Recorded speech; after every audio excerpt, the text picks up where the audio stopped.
60 arrêts de bus sans abri. Vous pensez que c'est décent? Vous pensez que les parents vont mettre leurs enfants aux arrêts de bus? Mais vous rigolez. Vous en avez rien à foutre des bus. Vous n'avez jamais géré. Vous avez abandonné. Vous avez montré du doigt comme coupable. Moi, je le dis. Si j'arrive, quand vous avez fait le pataquès pour leur jour d'arrêt, moi, je vais remettre.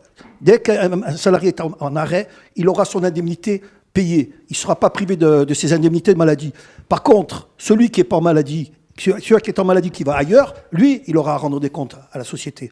Beaucoup ont peut-être rigolé lorsque j'ai imaginé cette solution qui existe quand même depuis 35 ans dans les pays nordiques et qui a fait ses preuves. Aujourd'hui, j'entends parler du parking camping qui malheureusement a été annulé il y a quelques années. J'entends parler du projet des phares et balises qui était déjà évoqué à l'époque de la mandature de gauche, et force est de constater qu'aucun accord n'a jamais pu être trouvé avec les services de l'État pour déplacer tout cela. Et merci Jean-Paul.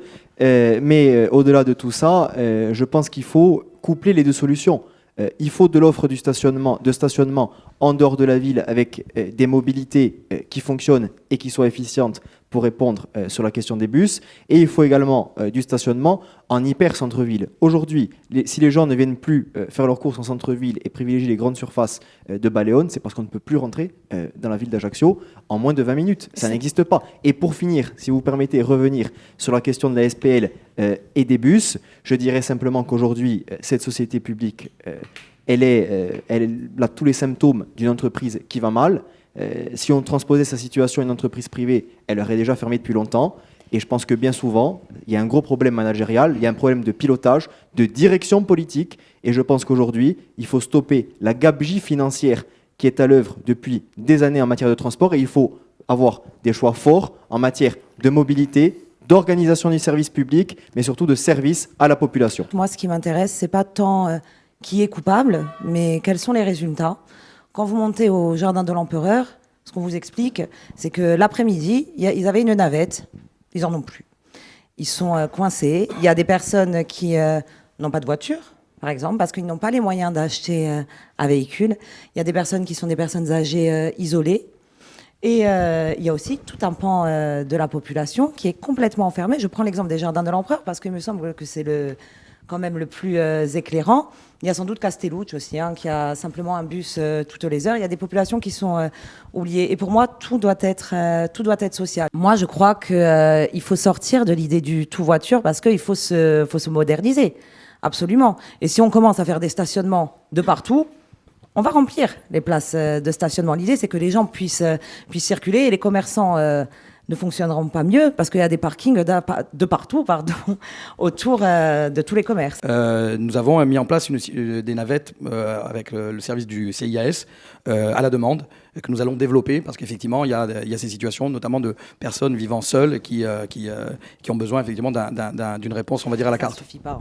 Mais c'est combiné à d'autres solutions. Il faut le développer. C'est certainement pas suffisant, mais en tout cas on est dans cette tendance-là. Il faut le développer très urgemment parce que là il y a une véritable urgence sociale. Quand on va dans ces quartiers, on ne peut pas en ressortir. Je pense qu'il faut y aller vraiment très souvent dans ces quartiers et vraiment donner des moyens de transport extrêmement réguliers. Ça ne peut pas suffire une navette sur demande. Je trouve ça indécent. Au Cazone, on peut faire effectivement pour un parking, il y a deux façons de le financer. Soit en faisant appel à des constructeurs qui le gèrent, en disant une concession pour X années, soit c'est la mairie qui le prend en compte. Ça, c'est une partie, c'est le Cazone. Je rappelle qu'en 2020, avec Jean-André Milicon, on avait déjà fait ce projet. Donc, ça ne date pas d'aujourd'hui. La deuxième chose, c'est qu'il y a effectivement les phares et balises en bas sur l'emprise de la CCI, qui a priori devrait pas. Ils ont trouvé un accord, devrait partir. Il devrait y avoir un parking d'environ 400 places en face de la place à Patouche.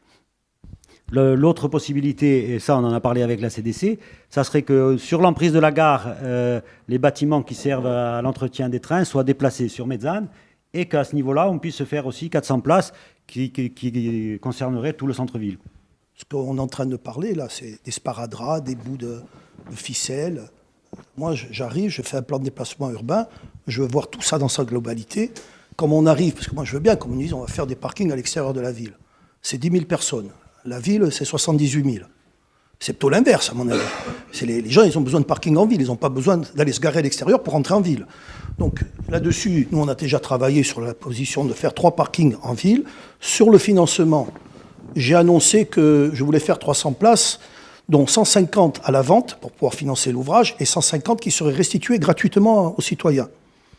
J'ai été contacté, mais ça, c'est du contact. Moi, tout ça, ça va passer par des appels d'offres. On va respecter la législation.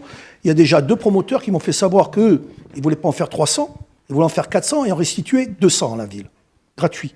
Ça veut dire que les 200 qui vont être achetés vont libérer du domaine public, puisque les gens achètent pour aller sur le domaine chez eux, ils vont libérer du domaine public. Ça veut dire qu'on peut réaliser avec investissement zéro. L'investissement, c'est le foncier de la ville. Il n'y a plus de foncier sur la ville. Justement. Et si on arrive le foncier qui est le plus cher sur la ville, c'est ce qu'on va faire.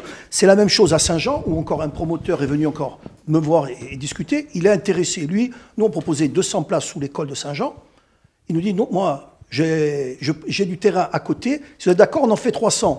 C'est zéro financement pour la ville. Ça veut dire que... Mais moi, ce que je veux arriver, c'est à la gratuité des parkings. Je trouve... Parce que là, on ne dit pas, on a oublié.